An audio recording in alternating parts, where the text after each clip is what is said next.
সকালে দেখো একেবারে আলো ঝলমলে রৌদ্র নিয়ে কিন্তু তোমাদের কাছে চলে এলাম। বেশ রোদটা উঠেছে, রোদ উঠলেই তো মনটা খুব খুশি খুশি লাগে।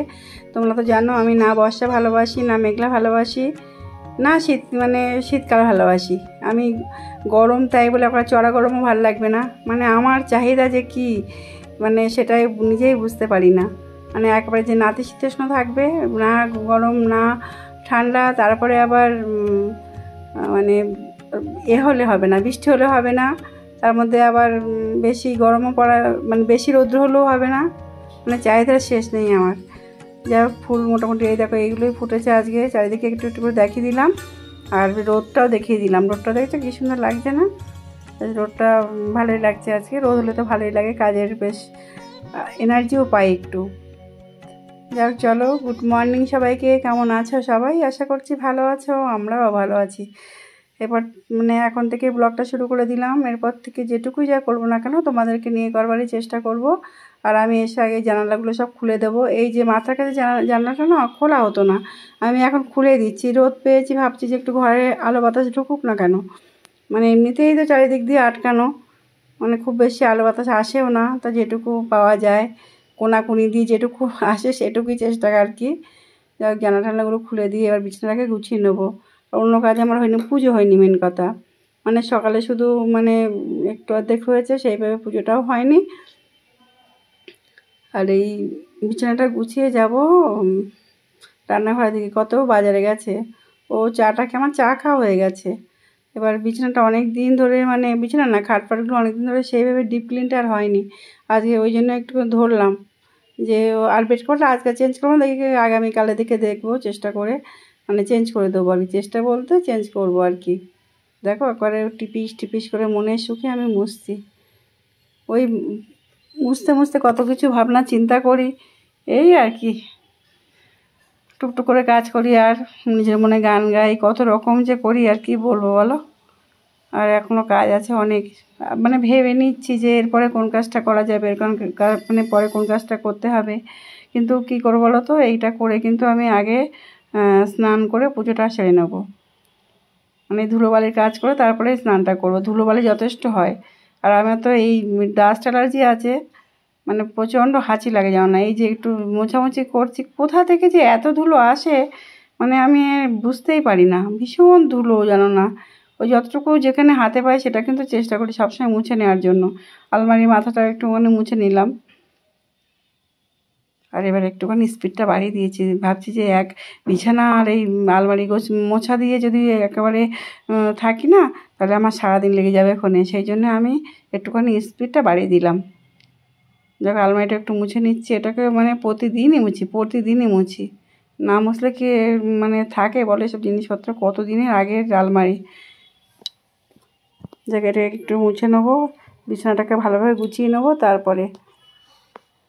আর আজকে হচ্ছে তোমাদেরকে সঙ্গে হয়তো পুজোটাও শেয়ার করতে পারবো না, কারণ কি দেরি হয়ে গেছে তো। এবার পুজো ওখানে করতে গেলেও সময় লাগে। আর তারপরে দেখছি একদম জানো তো মোবাইলে চার্জ নেই। সেইটুকু দিয়ে তাও আমার ভিডিওটা হচ্ছে। ভাবছি যে এইটুকু কাজ করে নিয়ে তারপরে চার্জে বসাবো। তারপরে হচ্ছে চান করে পুজোটা করতে যাব, সেই সময় চার্জে বসিয়ে যাব। কি বক বক করছিল তো, ফালতু ফালতু বকাবকি, ফালতু কথা বলছি একদম, তাই না বলো? ওই দেখো কথা বলতে বলতে কিন্তু ওদিককার মোছামুছিটাও করে ফেললাম।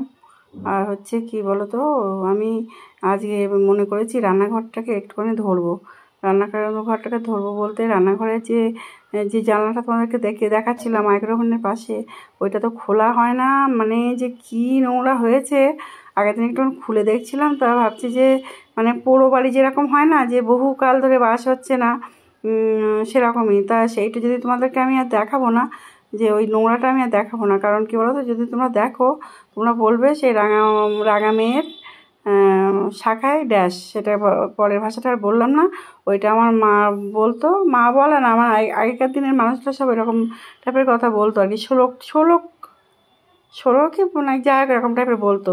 তা আমার সেই অবস্থায় হয়েছে আর কি। এদিকে ওপরে দিকে এত চাকুম আর ভেতর দিকে এরকম নোংরা, কি ময়লা জানো না। আমি একটুখানি জানলাটা খুলে দেখেছিলাম, আবার বন্ধ করে দিয়ে এসেছি। আমি না, যখন পরিষ্কার পরিচ্ছন্ন করবো সেই সময় একবারে খুলবো। ওইখানকার পর্দাটাও খুলবো। অনেকটা কাজ আছে গো, অনেকটাই গোছানো বাকি আছে। এই দেখো মোটামুটি এই ঝাড়াঝুড়ো করে নিয়েছি। এটা তো কদিন চলছে, মানে আগামীকালে একে ব্যবস্থাই করতে হবে। যাই হোক, মোটামুটি গুছিয়ে ফেলেছি। কেমন লাগছে বলো? এই দেখো জামাগুলো খুলে দিয়েছি, একটু আলো বাতাস আসুক। তবে লাইট দেওয়া আছে, লাইটটা করে অফ করে দেবো, দিয়ে এবার বাইরের দিকে যাব। চলো যাই, বাইরের দিকে এবার যাই। দেখো বাজারটাও এসে গেছে। কাঁকরোল ওদিকে নিয়ে এসছে, ভেন্ডি, উচ্ছে, কচুরমুখী, শাক পাতা, মোটামুটি যাই, কুমড়ো সব নিয়ে এসছে। ওদিকে ওটা পার্শে মাছ আর চিংড়ি মাছ, খুব বেশি বড় না পার্শে মাছগুলো। ঝর্ণা বলছে কী বলতো, টাও মাছ, হ্যাঁ টাও বললো তো, টাও মাছ। যাই হোক, আর এদিকে জলখাবারটাও দেখিয়ে দিলাম। আজকে এই 5 মিশালি সবজি আর রুটি, আর আবার কী আর দেখাবো। ওই যে রুটি আর সবজি হয়েছে, ওটাই খাবো। ঝর্ণা তোমাদেরকে দেখিয়ে দিল ওটা। আর দেখো রান্নার জোগাড় কিন্তু হয়ে গেছে। তার মধ্যে কিন্তু আমি পুজোটা সেরে এসেছি। ওই যে বললাম পুজোটা আজকে আর সেভাবে তোমাদের সঙ্গে শেয়ার করতে পারলাম না। যাই হোক, পুজোটা মোটামুটি করে রেখে এবার এসেছি রান্নার দিকে। ঝর্ণার উপরে প্রতিদিন চাপ হয়ে যায় জানো না, এই বেরোচ্ছি এই কাজে, এটা ওটা সেটা। আমি বললাম ঝর্ণা তুমি আজকে আমার একটুখানি গুছিয়ে দাও, আমি রান্নাটা করে নিই। যেদিন দেখো একদম পারবো না সেটা একটা আলাদা কথা, কিন্তু সবসময় কি হয় বলো।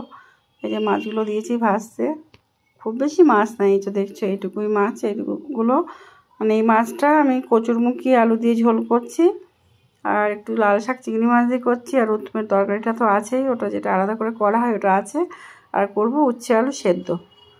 মানে এইগুলোই মানে আজকের আমার রান্না বলতে পারো, মানে আজকে দুপুরের লাঞ্চ মেনু এটাই। কচুরমুখী এবছর খুব একটা কচুরমুখী আলু দিয়ে আমার তরকারি খাওয়া হলো না, ওই উত্তমের টকটা করা হয়। আর দেখো একটুখানি জিরে মরিচ আর একটুখানি আদা, তার মধ্যে দেখো চা কিন্তু বসে গেছে। চা খাওয়াটা তো অনেকদিন তোমাদের সঙ্গে শেয়ার করা হয় না, মানে চা খাওয়া বলতে এই যে যেটা জলখাবারের পরে খাওয়া হয় আর কি। ও হ্যাঁ, তার মধ্যে জলখাবারটাও খাওয়া হয়ে গেছে। এই দেখো বলছিলাম না, জানলাটা দেখো খুলে মোটামুটি আমি কিন্তু কাজের এই মাছ ভাজা করতে করতে একটুখানি কি মুছে এলাম। তারপরে এই মাছটা একদিকে উল্টে দিলাম, দিয়ে মানে বসে থাকি না গো, মানে মনে করি কি যে মানে হাতটা যাতে ফাঁকা না যায়। আর এই মাইক্রোওভেনটার পয়েন্ট দেখলে তো ওইখানে, আমার তো মাইক্রোওভেন রাখার অ্যাকচুয়াল জায়গা ছিল যেখানে গ্যাস স্ল্যাবের ওই পাশে বাঁদিকে যেটা একটা র্যাক রেখেছি ওইখানেই। যাই হোক চলো, ওইটা পরিষ্কার পরিচ্ছন্ন করে ফেলেছি। আর দেখি রান্নাটাও কমপ্লিট হয়ে গেল। এই যে মাছ যেটা করছিলাম দেখলে তো, আর উত্তমের সেই তরকারিটা কালার দেখেছো তো, তখন শুরুতে কালার দেখলে আর এখন শেষে কালারটা দেখো। আর এই ডাল না, গত দিনের ডাল একটুখানি আঁচে ফুটিয়ে রেখেছি, যে খাবে নাহলে দেখি। আর এই শাকটা একদম কম একটুখানি হয়ে গেছে জানো না। ভাতটা আর দেখালাম না, ভাত আর কী আবার খুলবো বলো তো। এই যে সেদ্ধ মাখাটা এই মেখে রেখেছি আর কি। মোটামুটি কাজটা যতটা পারি গুছিয়ে রাখি, গ্যাস টাসগুলো মুছে নিলাম। তারপরে এই দেখো এখানে না অনেক কিছু টুকটুক করে ছিল ফ্রিজে, ঝর্ণা সব বার করে গুছিয়ে রেখেছে, ওগুলো নিয়ে যাবে। দেখো আমরা খাইনি বলে যে ঝর্ণাকে বলি না যে খেতে, ও নিজের থেকে এগুলো নিয়ে যায়। আর এমনি যেগুলো টাটকা রান্না হয়েছে ওগুলো তো দেবই। আর এই দেখো মানি প্ল্যান্টগুলো সব এখানে এনে হাজির করেছি আজকে। ওখানে একটা রেখেছি, জানলায় রেখেছি, এইখানে এখন বলছি না মানি প্ল্যান্ট নিয়ে মানে ছড়াছড়ি চলছে আমার বাড়িতে। এই জানলাটা আজকে এই পর্দাটা লাগালাম, এখানে মোটামুটি পরিষ্কার পরিচ্ছন্ন করে নিয়েছি। চলো বন্ধুরা, আজকের ব্লগটাকে এখান থেকেই রাখবো, আর আবারও একটা নতুন ব্লগের সঙ্গে তোমাদের কাছে আসবো। তোমরা ভালো থাকবে, সুস্থ থাকবে, সাবধানে থাকবে। আর যদি আমার ভিডিও ভালো লেগে থাকে তাহলে লাইক কমেন্ট শেয়ার করতে ভুলো না। চলো সবাই টাটা, সবাইকে ভালো থেকো।